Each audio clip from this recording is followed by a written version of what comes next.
Acid excretion की अगर हम बात करें तो बॉडी में जो हमारे पास एसिड होते हैं वो दो टाइप्स के होते हैं। एक हमारे पास होता है वोलेटाइल, ठीक है, और दूसरा हमारे पास होता है नॉन वोलेटाइल।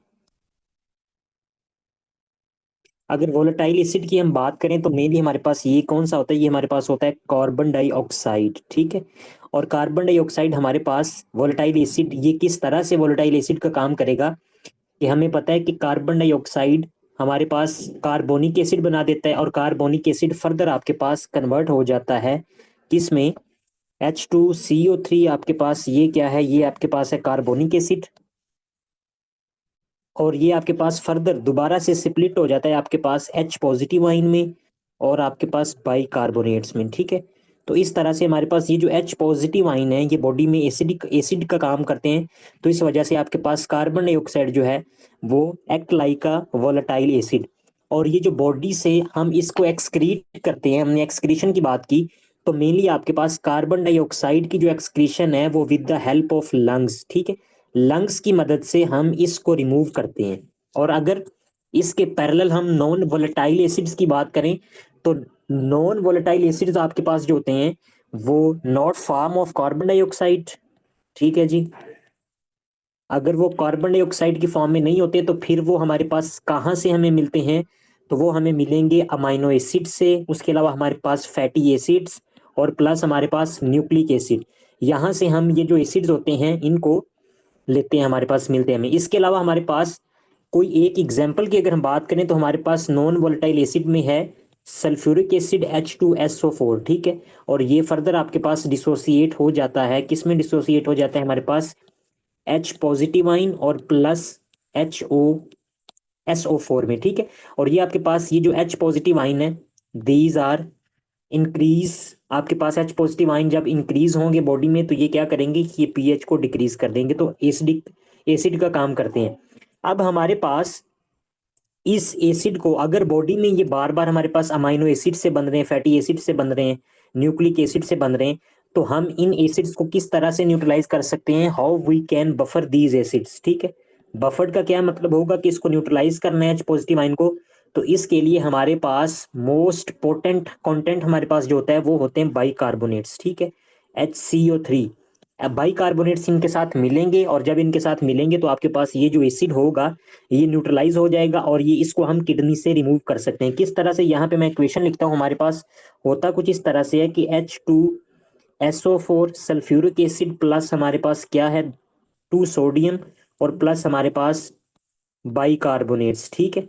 तो ये जब आपके पास मिले तो इसके नतीजे में क्या फर्दर हमें मिलेगा, सोडियम सल्फेट Na2SO4 और प्लस हमारे पास 2CO2, ठीक है जी, और प्लस क्या बन जाएगा 2H2O, ठीक है। तो ये हमारे पास इक्वेशन जो थी हमने उसको बैलेंस कर लिया। अब ये जो आपके पास प्रोडक्ट बनी है सोडियम सल्फेट, ठीक है, ये आपके पास ये जो सल्फ्यूरिक एसिड था उसको हमने न्यूट्रलाइज कर लिया है with the formation of sodium sulphate, और ये जो सोडियम सल्फेट होगा इसको किडनी से रिमूव कर दिया जाएगा, ठीक हो गया। तो इस तरह से हम जो नॉन वोलेटाइल एसिड हैं उनको किस तरह से न्यूट्रलाइज करते हैं, और ये जो कार्बन डाइऑक्साइड है जाहिर बात है ये आपके पास लंग से रिमूव कर दी जाएगी। अब अगर हमने एसिड की एक्सक्रीशन करनी है तो एक्सक्रीशन करने के लिए हमारे पास क्या प्रोसेस होगा जिसके जरिए हम इसको बॉडी से बाहर निकाल सकते हैं, नहीं तो एसिड तो बार बार बॉडी में बनेंगे। तो मेनली हमने इस इक्वेशन से ये देखा कि हमारे पास जो मेन प्रोडक्ट है वो ये है बाइकार्बोनेट। तो हमें क्या चाहिए, हमें बाइकार्बोनेट चाहिए। तो बाइकार्बोनेट अगर होंगे तो तभी हम बॉडी में जो एसिड का कंटेंट है उसको हम मेंटेन रख सकते हैं। तो इसको मेंटेन करने के लिए हमारे पास एसिड बेस बैलेंस, ठीक है, ये बैलेंस करने के लिए मेन रोल प्ले करती है हमारे पास किडनी, ठीक है। और किडनी हमारे पास क्या करेगी, ये तीन काम करती है जिसके जरिए ये जो एसिड बेस बैलेंस है वो बॉडी में मेंटेन होगा। सबसे पहले नंबर पे हमारे पास किडनी क्या करती हैं, रीएब्जॉर्ब्ड बाइकार्बोनेट्स की रीएब्जॉर्प्शन करती हैं ताकि वो बार बार बफर कर सकें। दूसरे नंबर पे हमारे पास क्या करेंगी, ये जनरेट बाइकार्बोनेट्स, ठीक है, HCO3 की जनरेशन करती हैं कि ज्यादा बाइकार्बोनेट्स को प्रोड्यूस करेंगी।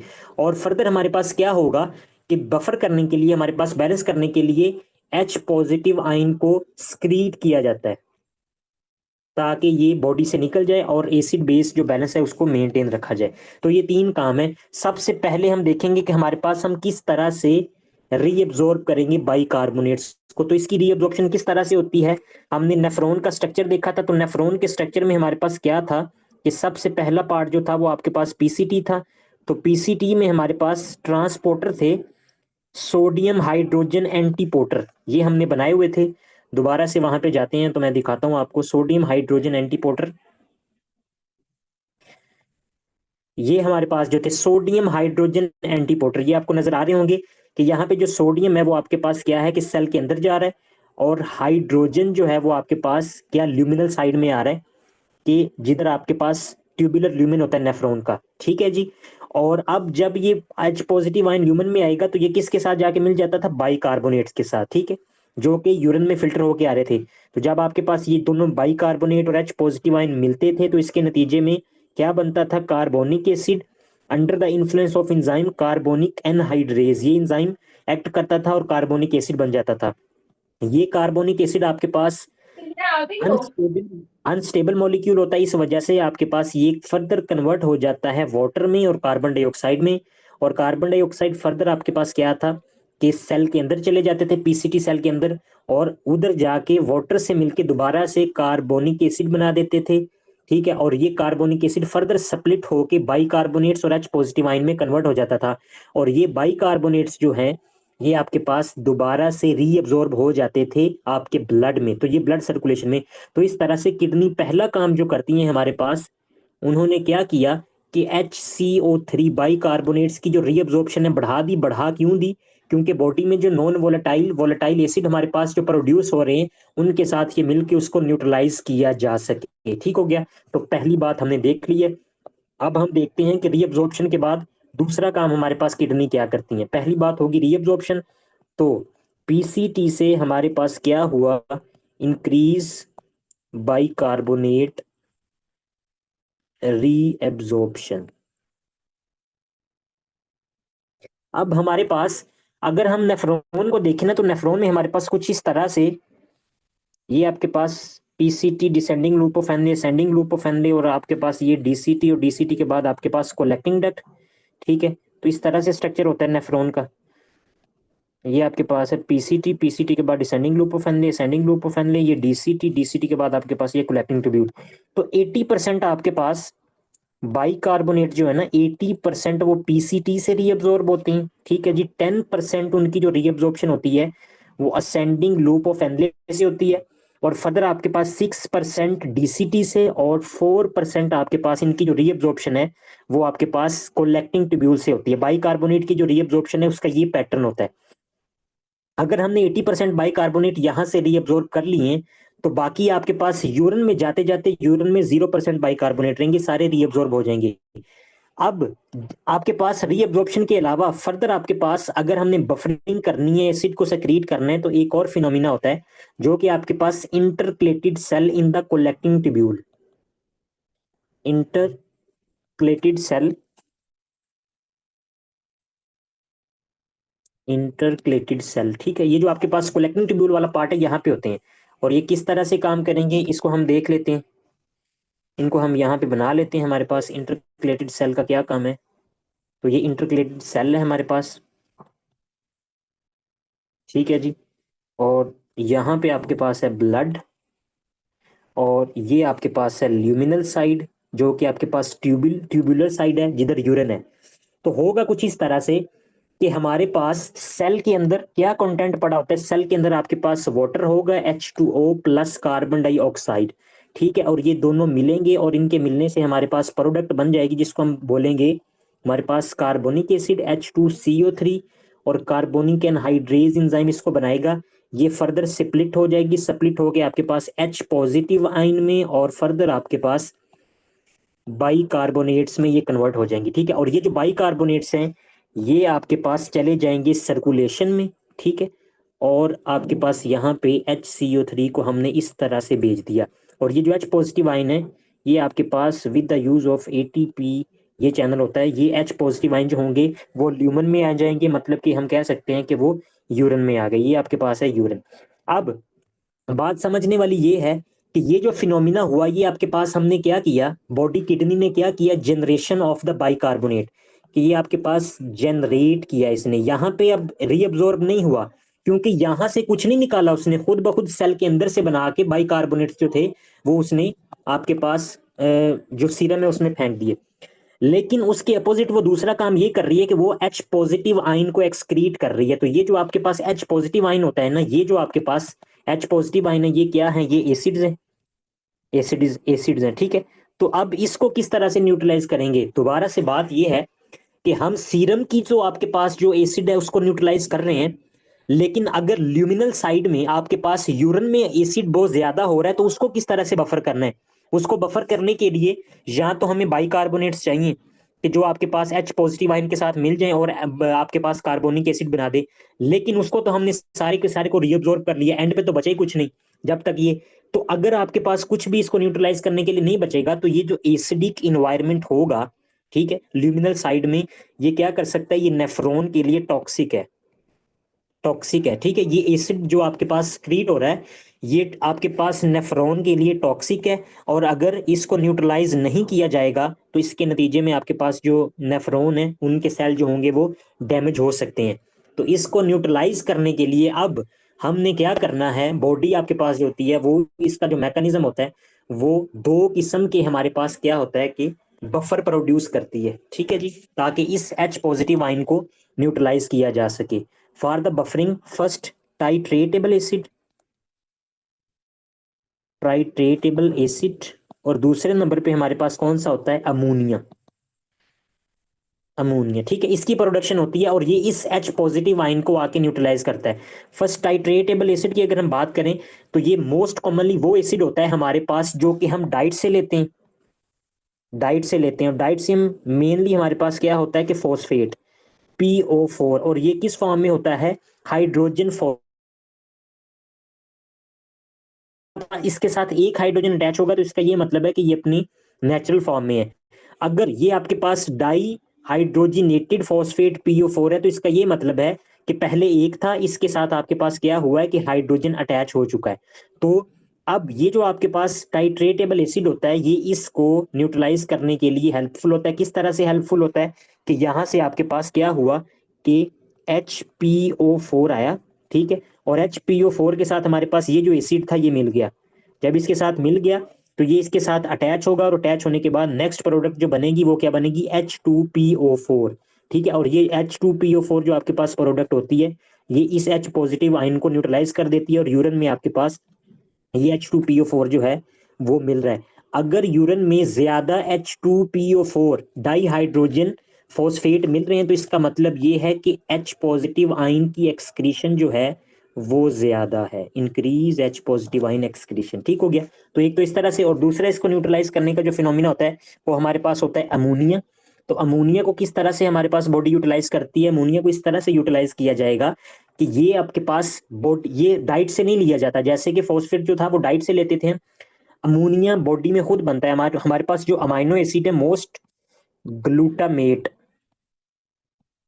ग्लूटामेट, ठीक है, उसका मेटाबॉलिज्म होता है, और ग्लूटामेट से हमारे पास क्या, दो अमोनिया NH3 आपके पास ये बन जाते हैं, ठीक हो गया। तो जैसे जैसे एसिड अगर ज्यादा यूरिन नेफ्रॉन में आ रहे हैं तो आपके पास ट्यूबुलिन में ज्यादा आ रहे हैं, तो बॉडी ग्लूटामेट के मेटाबॉलिज्म को इंक्रीज कर देगी और ज्यादा अमोनिया प्रोड्यूस होना शुरू हो जाएगा। और ये जो अमोनिया होता है इसको फर्दर आपके पास, इसके साथ अगर हम क्या करेंगे प्लस H पॉजिटिव आइन, तो ये बन जाएगा अमोनियम NH4 पॉजिटिव, ठीक है। तो ये अब क्या है, ये आपके पास हो गया अमोनियम, अमोनियम, ठीक हो गया। तो इस तरह से अगर हमारे पास यहाँ पे सेम है तो H पॉजिटिव आयन आया था, अब ये H फॉस्फेट आया था, अब हम क्या ले आते हैं, अमोनिया NH3, और ये NH3 जो होता है वो इसके साथ मिल जाता है, और इसके साथ मिलने के बाद आपके पास ये भी NH4 अमोनियम की फॉर्म में आपके पास यूरिन में अपीयर होना शुरू हो जाते हैं। इंक्रीज अमोनियम इन यूरिन, इसका मतलब है कि आपके पास is equal to increase H positive ion excretion, के ज्यादा से ज्यादा H पॉजिटिव आयन जो है वो आपके पास बॉडी से एक्सक्रीट हो रहे हैं। तो ये था आपके पास पूरा मैकेनिज्म जिसके आपके पास रिजल्ट में फर्दर जो एसिड की एक्सक्रीशन है वो प्रॉपर होती है। ठीक हो गया, तो ये आपने याद रखना है। नेक्स्ट हमने जो बात डिस्कस करनी है हमारे पास वो है एसिड बेस प्रिंसिपल। ठीक है, वो बहुत ही हमारे पास जो है acid base principle important topic है। इसको थोड़ा बहुत आज हम बेसिक देखेंगे, और बेसिक के बाद हमारे पास जो इसकी कॉम्प्लिकेटेड केसेस हैं या जो भी डिजीज होंगी वो हम कल इसको, जो केसेस हैं या आपके पास जो वैल्यूज हैं उनको हम कल देख लेंगे। ठीक है, डिटेल में। Acid base disorders.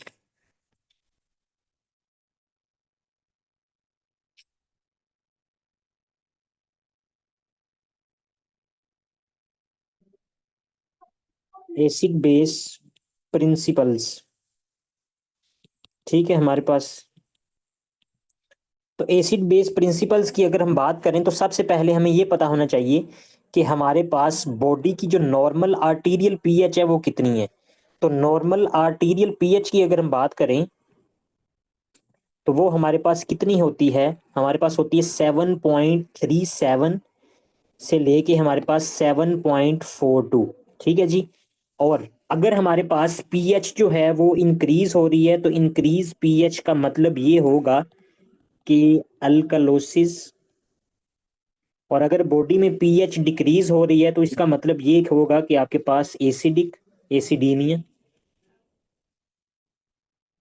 एसिडीमिया। आपके पास जो पीएच से रिलेटेड कंसेप्ट होता है ना, पीएच से रिलेटेड आपके पास ये कंसेप्ट होता है कि ये एसिडीमिया या अल्कलोसिस नहीं बल्कि अल्कलीमिया। ठीक है, एसिडीमिया जो होता है वो अल्कलीमिया जो होता है वो आपके पास जो कंडीशन होती है ना वो एच पॉजिटिव के साथ रिलेट करती है। तो इंक्रीज पीएच अल्कलीमिया और डिक्रीज पीएच एसिडीमिया। अब हमारे पास होता कुछ इस तरह से है कि ये जो लंग्स हैं, लंग्स आपके पास क्या काम करते हैं कि लंग्स आपके पास एक्सक्रीट करते हैं कार्बन डाइऑक्साइड। तो कार्बन डाइऑक्साइड को हमने पहले देख लिया कि these are acidic in nature, volatile acidic. ठीक हो गया। तो आपके पास अगर कार्बन डाइऑक्साइड बॉडी में बढ़ रही है, इंक्रीज कार्बन डाइऑक्साइड, तो इसका मतलब ये होगा कि decrease pH. Why? Because carbon dioxide acidic in nature, तो अगर पीएच आपके एसिड बढ़ेगा, एसिडीमिया अगर होगा तो पीएच जो होगी वो डिक्रीज हो जाएगी। ठीक हो गया। इसी को रिलेट कर लेते हैं, अगर कार्बन डाइऑक्साइड आपके पास डिक्रीज हो रही है तो पीएच जो होगी वो इंक्रीज हो जाएगी, क्योंकि आपके पास कार्बन डाइऑक्साइड बॉडी से कम हो रहे हैं, कार्बन डाइऑक्साइड बॉडी में कम है तो एसिड कम हो गया, अगर एसिड कम हो गया तो पीएच जो होगी वो बढ़ जाएगी। आहिस्ता आहिस्ता इसको रिलेट करते जाएंगे, आसान होती जाएगी ये सारी चीजें। अगर हम किडनी की बात करें तो किडनी हमारे पास क्या काम करती है, ये आपके पास एसिड को भी एक्सक्रीट करेगी, एच पॉजिटिव आयन को एक्सक्रीट भी करती है, और इसके अलावा आपके पास बाइकार्बोनेट को रीअब्जॉर्ब करती है और जनरेट भी करती है, मतलब कि बाइकार्बोनेट के लेवल को बढ़ाती है और आपके पास एच पॉजिटिव आयन को बॉडी से कम करती है।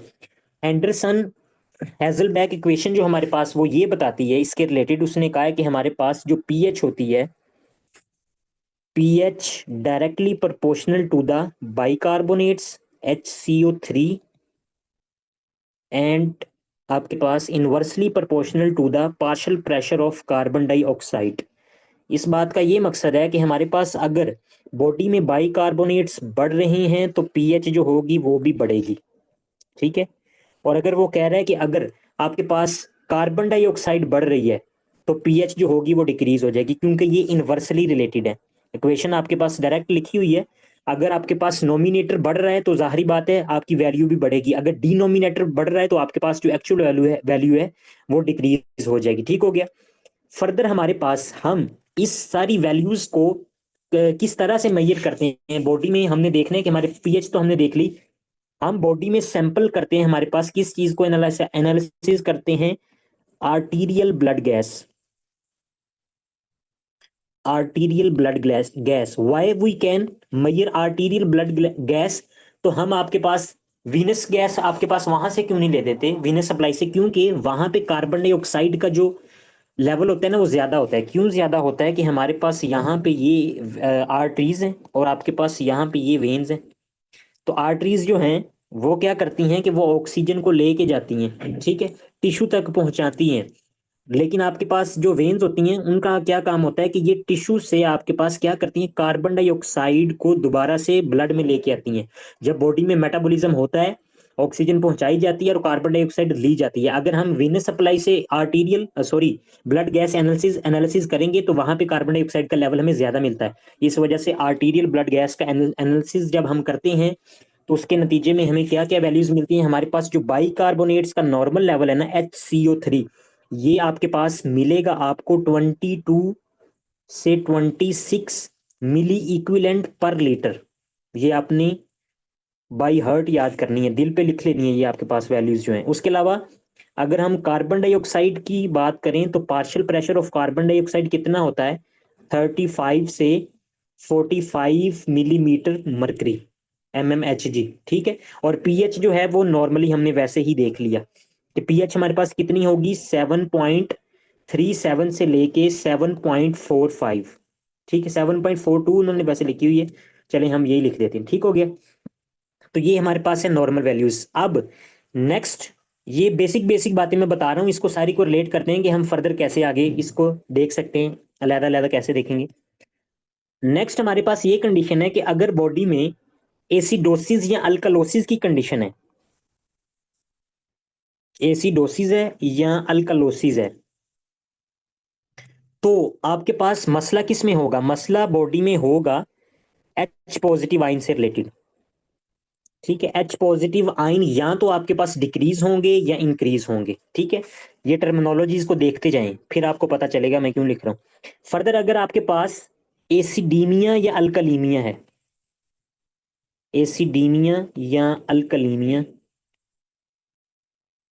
अल्कलीमिया, ठीक हो गया। तो इसमें आपके पास क्या मसला हो सकता है कि बॉडी में ब्लड पीएच जो है वो अल्टर है, या ब्लड पीएच डिक्रीज है या इंक्रीज है, तो इसको हम बोलेंगे एसिडीमिया या अल्कलीमिया। और कुछ मिक्स्ड डिसऑर्डर भी होते हैं, मिक्स्ड डिसऑर्डर्स, ठीक है। वो किस तरह से होंगे, वो आपके पास उसमें आपके पास कॉमन अल्कलोसिस एसिडोसिस एक में मिल जाएगा कि उसमें एसिडोसिस भी होगा, ठीक है। और उसके अलावा आपके पास अल्कलोसिस ये कॉमन मिलेगा, ठीक हो गया। ये कल हम इसको बड़ी डिटेल में डिस्कस करेंगे, ठीक हो गया जी। फर्दर हमारे पास अगर किसी पेशेंट को, ये तो हाँ इसकी डिजीजेस की हमने बात कर ली कि ये डिसऑर्डर्स हो सकते हैं, एसिडोसिस हो सकता है, अल्कलोसिस, एसिडीमिया, अल्कलीमिया। अगर किसी पेशेंट को एसिडोसिस हो चुका है, ठीक है, तो एसिडोसिस होने की वजह से हमारे पास इसमें पहली बात तो ये है कि पीएच जो होगी वो डिक्रीज हो जाएगी। अगर पीएच डिक्रीज हो रही है तो बॉडी में क्या क्या इफेक्ट, हमें क्या क्या देखने को मिल सकता है, इसके क्या इफेक्ट आते हैं। सबसे पहले आपके पास ये क्या करवाएगा, मायोकार्डियल डिप्रेशन, मायोकार्डियल डिप्रेशन करवा सकता है आपके पास एसिडोसिस।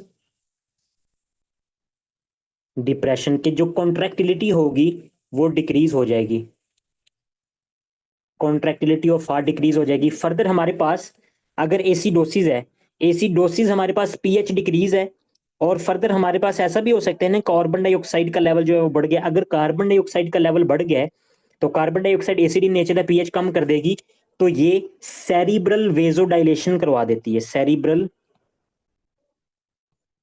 वेजोडाइलेशन, ठीक है। आपके पास जो ब्रेन की ब्लड सप्लाई होती है ना, यहाँ पे एक सेक्शन है, एक बाकी बॉडी में ऐसा नहीं होता। ब्रेन में आपके पास जब कार्बन डाइऑक्साइड का लेवल बढ़ता है तो वहां पे जितना भी ब्लड वेसल्स का नेटवर्क होता है वो सारे का सारा क्या हो जाता है कि डायलेट हो जाता है। अगर डायलेट हो जाता है हमारे पास, तो डायलेशन की वजह से वहां पे ब्लड सप्लाई ज्यादा जाना शुरू हो जाएगी, ब्लड ज्यादा जाएगा। अगर ब्लड ज्यादा जाएगा तो इंट्राक्रेनियल प्रेशर जो होगा वो इंक्रीज हो जाएगा। अगर इंट्राक्रेनियल प्रेशर इंक्रीज होगा तो पेशेंट जो होगा वो प्रेजेंट करेगा हेडेक के साथ, हेडेक के साथ, ठीक होगी। इसी वजह से अगर किसी पेशेंट की बॉडी में कार्बन डाइऑक्साइड का लेवल ज्यादा होता है आपके पास, वो एसिडोसिस की कंडीशन में होता है, तो एसिडोसिस की कंडीशन में उसको हेडेक की जो प्रेजेंटेशन है देखने को मिलती है, और कॉन्ट्रैक्टिलिटी भी उसकी जो होगी वो डिक्रीज हो जाएगी। फर्दर आपके पास जो ऑक्सीजन डिसोसिएशन कर्व जो होती है ना, इसके बारे में थोड़ी सी हम बात करते हैं। अच्छा ये जो है ना ये बड़ा कॉम्प्लिकेटेड सी है, कभी भी नहीं बंदे को पता चलता ये क्या है। इसको मैं आपको आसान करके बताता हूँ कि ये आपके पास ऑक्सीजन डिसोसिएशन कर्व की क्या बात है। हम सपोज कर लेते हैं हमारे पास ये नॉर्मल कर्व है, ठीक हो गया। और नॉर्मल कर्व के बाद हमारे पास हमने कहा कि ये हमारे पास है राइट साइड और ये हमारे पास है लेफ्ट साइड, ठीक है जी। तो वो ये कहता है एग्जामिनर बार बार कि हमारे पास ये जो कर्व है, या तो ये राइट डिसोसिएशन कर्व होगी कि राइट साइड की तरफ डिविएट करेगी, ठीक है, यहाँ वो ये कहता है कभी कभी कि ये आपके पास क्या होगा कि डेविएट टुवर्ड द लेफ्ट, के लेफ्ट साइड की तरफ डेविएट कर जाएगी। तो इसको किस तरह से याद रखना है, अगर हमारे पास सारी की सारी वैल्यूज डिक्रीज हो रही हैं तो ये लेफ्ट शिफ्ट होगी। सारी वैल्यूज अगर डिक्रीज हो रही हैं, चार वैल्यूज आपने याद रखनी है सिर्फ। कौन कौन सी, हमारे पास कार्बन डाइऑक्साइड का लेवल, उसके अलावा हमारे पास एच पॉजिटिव आइन, उसके अलावा हमारे पास 2,3 बीपीजी बिस फास्फोग्लिसरेट, और तीस चौथे नंबर पे आपके पास टेम्परेचर।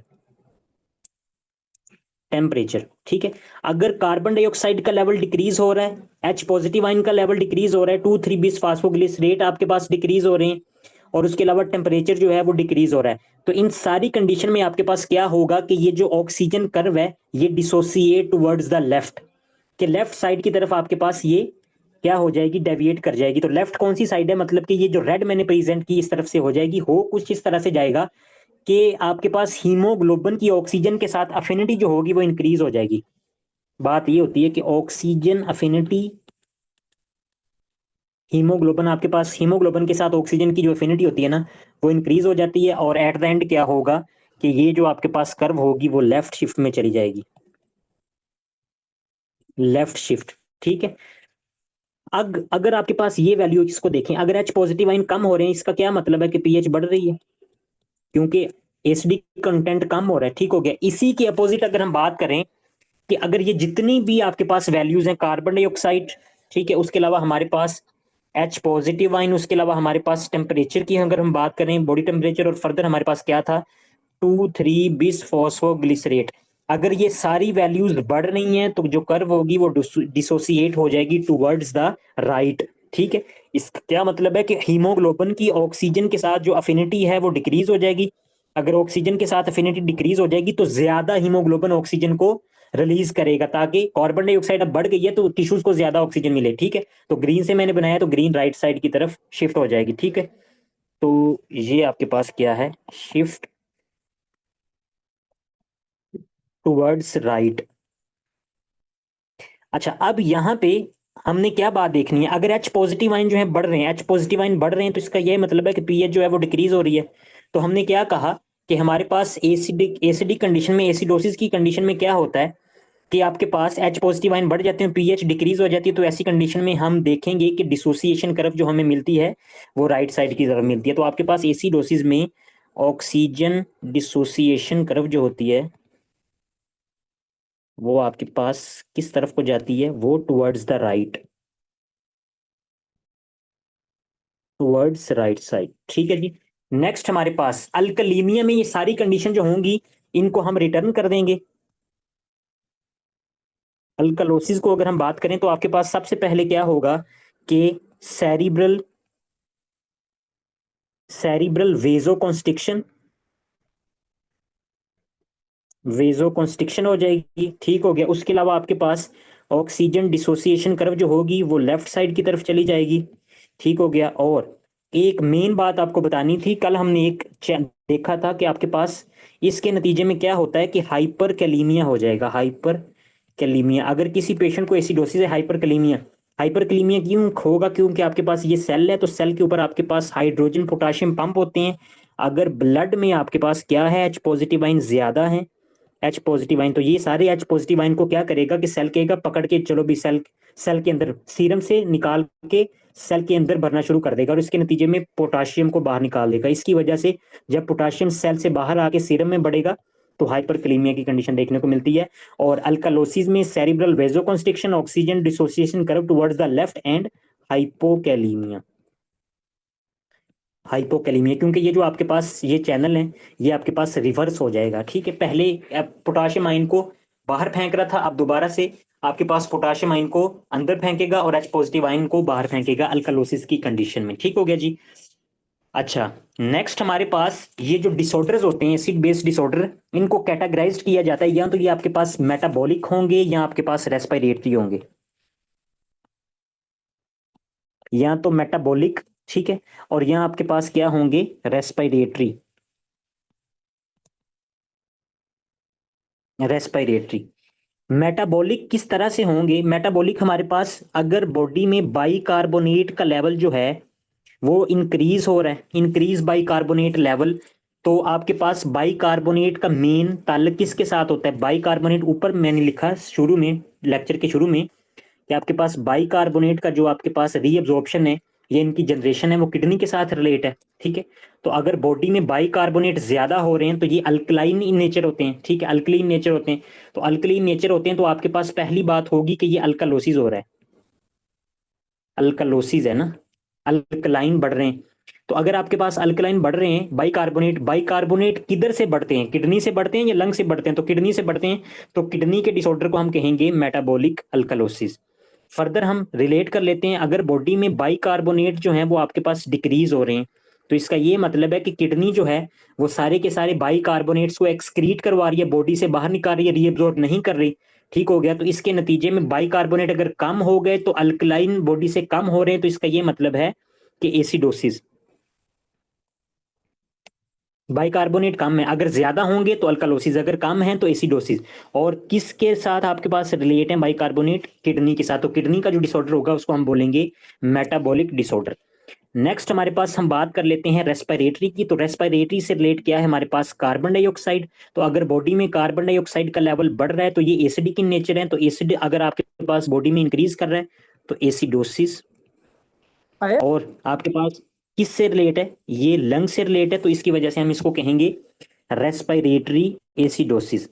इसके अलावा अगर बॉडी में कार्बन डाइऑक्साइड का जो लेवल है वो डिक्रीज हो रहा है तो आपके पास डिक्रीज कार्बन डाइऑक्साइड, बॉडी में एसिड कम हो रहा है तो आपके पास अल्कालोसिस। अल्कालोसिस। और अगर अल्कालोसिस हो किस वजह से रहा है, मेन आपके पास कौन सा ऑर्गन इन्वॉल्व है? लंग्स इन्वॉल्व है, तो इसको हम बोलेंगे रेस्पिरेटरी अल्कालोसिस। ठीक हो गया, तो ये आपके पास थी मेन इसका डिफरेंस। अब अगर कभी भी हमारे पास एसिडिक कंडीशन होगी या एसिडोसिस की कंडीशन होगी, एसिडोसिस की कंडीशन यहाँ पे है, ये भी एसिडोसिस है, ये भी एसिडोसिस है, तो हमेशा एसिडोसिस की कंडीशन में पीएच जो होगी वो लेस देन 7.37, कि हमारी जो पीएच होगी नॉर्मल कितनी होती है? 7.37, तो इससे कम मिलेगी। अगर हमारे पास यहाँ पे भी वही कंडीशन है, एसिडोसिस है, बेशक रेस्पिरेटरी है, तो पीएच जो होगी वो लेस देन 7.37 मिलेगी। अल्कालोसिस की कंडीशन में क्या होगा कि पीएच का जो वॉल्यूम है, जो लेवल है आपके पास, वो क्या मिलेगा? 7.42 से ज्यादा मिलेगा। यहाँ पे भी आपके पास 7.42 से हमारे पास ज्यादा मिलेगा, इंक्रीज मोर देन 7.42। ठीक है जी। नॉर्मल बाइकार्बोनेट्स का जो लेवल होता है 22 to 28 होता है, और कार्बन डाइऑक्साइड जो होती है 35 से 45 होती है। अब हमारे पास ये जो सारा कंडीशन होती है ये नॉर्मल सिंपल नहीं होती है। आपके पास क्या है कि अगर बाइकार्बोनेट एबनॉर्मल है, तो बाइकार्बोनेट एबनॉर्मल अगर हैं तो इसके साथ साथ हमारे पास कार्बन डाइऑक्साइड जो होगी वो भी एबनॉर्मल मिलेगी, एबनॉर्मल मिलेगी। ठीक हो गया। इसका क्या मतलब है? इसका ये मतलब है कि अगर आपके पास इस फिनोमिना को हम कहते हैं कंपनसेशन। कंपनसेशन, कंपनसेशन का क्या मतलब है कि अगर हमारे पास किडनीज का मसला है, किडनी क्या है कि किडनी से ज्यादा आपके पास बाइकार्बोनेट जो है वो एक्सक्रीट हो रहे हैं। ठीक है, तो बाइकार्बोनेट की एक्सक्रीशन होने की वजह से क्या हो गया? एसिडोसिस हो गया। तो अगर एसिडोसिस हो रहा है तो इस एसिडोसिस को ठीक करने के लिए लंग्स पता क्या करेंगे? लंग्स कह रहे हैं कि तू कोई ना कोई चीज खराब कर तो मैं उसको ठीक करूंगी। अगर एसिडोसिस हो रहा है तो ये उसको अल्कलाइन करने में मदद करेंगे। इसको अल्कलाइन कैसे कर सकते हैं कि ये आपके पास ज्यादा से ज्यादा कार्बन डाइऑक्साइड को बॉडी से बाहर निकाल दें। अगर बॉडी से ज्यादा कार्बन डाइऑक्साइड को बाहर निकाल देंगे तो एसिड बाहर निकल जाएगा, तो इसका मतलब है कि आपके पास क्या होगा?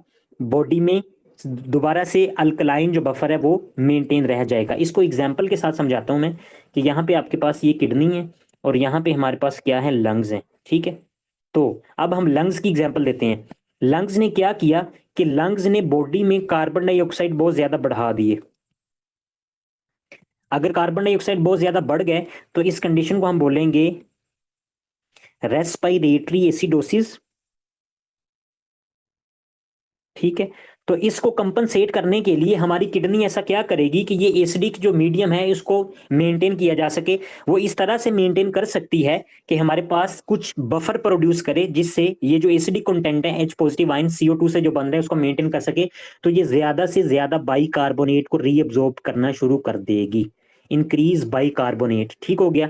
तो रेस्पिरेटरी एसिडोसिस की कंडीशन में अगर बाइकार्बोनेट ज्यादा रीअब्जॉर्ब हो रहे हैं, बाइकार्बोनेट किडनी में बढ़ रहा है, तो इसका क्या मतलब है? Metabolic alkalosis.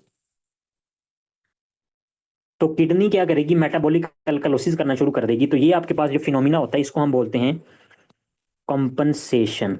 ठीक है, कॉम्पनसेशन का फिनोमिना, कि अगर आपके पास एक ऑर्गन जो है वो कोई ना कोई बॉडी में एसिड या बेस को इंक्रीज कर रहा है, तो उसके नतीजे में किडनी या लंग्स जो है उसके अपोजिट वो अपोजिट काम करेंगे और उसको बैलेंस करेंगे। ठीक है, इसी तरह से अब हम किडनी की एग्जांपल देख लेते हैं। हमारे पास ये किडनीज है, किडनीज ने क्या किया कि किडनीज में बाइकार्बोनेट जो थे वो बहुत ज्यादा डिक्रीज हो गए। अगर बाइकार्बोनेट डिक्रीज हो गए तो बाइकार्बोनेट बेसिक इन नेचर होते हैं, तो आपके पास बेस कम हो रही है, तो ये क्या होगा? Metabolic acidosis. क्योंकि बेस कम हो रही है, अगर बाइकार्बोनेट निकल गया तो बॉडी में एसिड ज्यादा बन जाएगा, बच जाएगा। तो इसको लंग्स किस तरह से कंपनसेट करेंगे? लंग्स की कंपनसेशन इस तरह से होगी कि इस मेटाबॉलिक एसिडोसिस के नतीजे में वो क्या करेगा कि वो हाइपर वेंटिलेट करेगा। हाइपर वेंटिलेट क्यों करेगा? हाइपर वेंटिलेशन, और हाइपर वेंटिलेशन के नतीजे में ज्यादा से ज्यादा कार्बन डाइऑक्साइड को बॉडी से बाहर निकालना शुरू कर देगा। ठीक हो गया, CO2 removed from the body, क्योंकि CO2 क्या है आपके पास? एसिडिक इन नेचर है। तो मेटाबॉलिक एसिडोसिस की कंडीशन में इसको कंपनसेट कैसे किया? Respiratory alkalosis. अल्कालोसिस, ठीक हो गया। तो ये इसी के रिलेटेड एक चार्ट है, उसको हम देखते हैं, उसको सॉल्व करते हैं।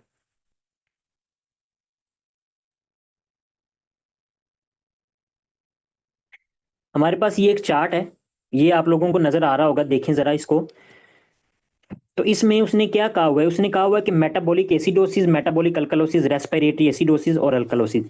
पहले सबसे हम देखते हैं कि हमारे पास मेटाबॉलिक एसिडोसिस, एसिडोसिस में हमेशा हमारे पास जो नॉर्मल पीएच है वो कितनी है? 7.37 से लेके 7.42।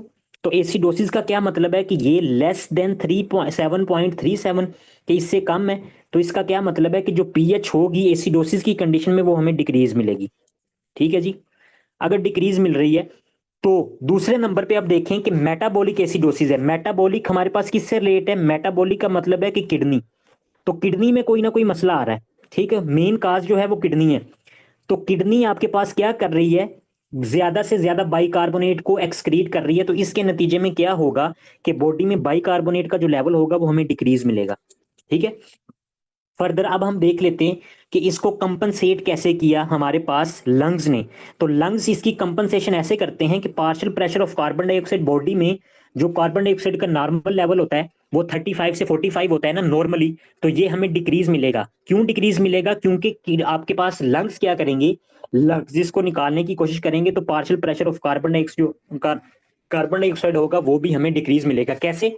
Compensatory response, hyper ventilation immediate, के फौरी तौर पे आपके पास मेटाबॉलिक एसिडोसिस को ठीक करने के लिए लंग्स ने हाइपर वेंटिलेशन करना शुरू कर दी और कार्बन डाइऑक्साइड को बाहर निकालना शुरू कर दिया। नेक्स्ट हमारे पास मेटाबॉलिक अल्कलोसिस। अल्कलोसिस का क्या मतलब है कि पीएच बढ़ रही है तो पीएच बढ़ा दी। मेन आपके पास मेन रीजन क्या है? मेटाबॉलिक। तो आपके पास किडनी कोई चीज जो है वो डिस्टर्ब कर रही है, तो इसका ये मतलब है अल्कलोसिस के बाइकार्बोनेट का जो लेवल है वो बॉडी में बढ़ गया है। अगर बाइकार्बोनेट का लेवल बढ़ गया तो उसको कंपनसेट करने के लिए आपके पास जो कार्बन डाइऑक्साइड का लेवल होगा उसको बढ़ाना पड़ेगा, एसिड को बढ़ाएंगे। ठीक हो गया, तो एसिड बढ़ेगा तो आपके पास जो ये बाइकार्बोनेट है इसको बफर किया जाएगा। तो हाइपोवेंटिलेशन इमीडिएट, के लंग्स जो होते हैं वो अपनी, जो आपके पास वेंटिलेशन मेडुला में रेस्पिरेटरी सेंटर है ना, वो आपके पास क्या हो जाता है, उसकी जो एक्टिविटी होती है वो डिक्रीज हो जाती है। ठीक हो गया, यहां तक बात होगी। Next respiratory acidosis. तो रेस्पिरेटरी एसिडोसिस में पीएच जो है वो डिक्रीज होगी क्योंकि एसिडिक पीएच है। तो रेस्पिरेटरी से रिलेटेड है, इसका मतलब है कि कार्बन डाइऑक्साइड का लेवल जो है वो बॉडी में बढ़ रहा है। कार्बन डाइऑक्साइड बढ़ रहे हैं तो कार्बन डाइऑक्साइड को हमारे पास कम करने के लिए क्या करेंगे? किडनी क्या करेगी? किडनी बाइकार्बोनेट की रीअब्जॉर्प्शन को बढ़ा देगी। ठीक हो गया, इंक्रीज बाइकार्बोनेट रीअब्जॉर्प्शन और प्रोडक्शन। तो ये आपके पास जो ग्राफ है वो इंक्रीज, क्योंकि बाइकार्बोनेट की प्रोडक्शन, ताकि कार्बन डाइऑक्साइड को मेंटेन किया जाए। रेस्पिरेटरी अल्कलोसिस में पीएच जो है वो इंक्रीज है और आपके पास कार्बन डाइऑक्साइड का लेवल जो होगा वो डिक्रीज होगा। ठीक है। और उसके अलावा आपके पास अगर कार्बन डाइऑक्साइड डिक्रीज है तो किडनी क्या करेगी, ज्यादा से ज्यादा बाइकार्बोनेट बेसिस को बॉडी से निकाल देगी ताकि बॉडी का जो बफर हो वो मेंटेन हो सके। तो डिक्रीज आपके पास क्या होंगे, बाइकार्बोनेट्स। ठीक हो गया। तो ये है हमारे पास। अच्छा, अब यहाँ पे फॉर्मूला ये है मेन याद रखने के लिए, अगर पीएच ठीक है और आपके पास CO2 जो है वो सेम है, मतलब कि अगर पीएच बढ़ रही है तो आपके पास जो कार्बन डाइऑक्साइड है वो भी बढ़ रही है। तो ये इसका इस इसी कंडीशन में हमेशा अगर पीएच कम हो रही है और कार्बन डाइऑक्साइड जो है वो भी कम हो रही है, तो ऐसी कंडीशन में आपके पास जो मेन काज होगी वो मेटाबॉलिक होगी। मेटाबॉलिक, ठीक है। मेटाबॉलिक में हमेशा आपके पास पीएच और कार्बन डाइऑक्साइड जो होते हैं वो डायरेक्टली रिलेट कर रहे होते हैं। अगर ये दोनों आपके पास एक ही सेम अमाउंट से बढ़ रहे हैं तो इसका ये मतलब है कि मेन रीजन जो है वो आपके पास बाइकार्बोनेट लेवल है। ठीक है। तो यहाँ तक ये कुछ थी बेसिक बातें। अब हम इसको इसके साथ सारी जो बातें रिलेट करेंगे इंशाल्लाह कल के टॉपिक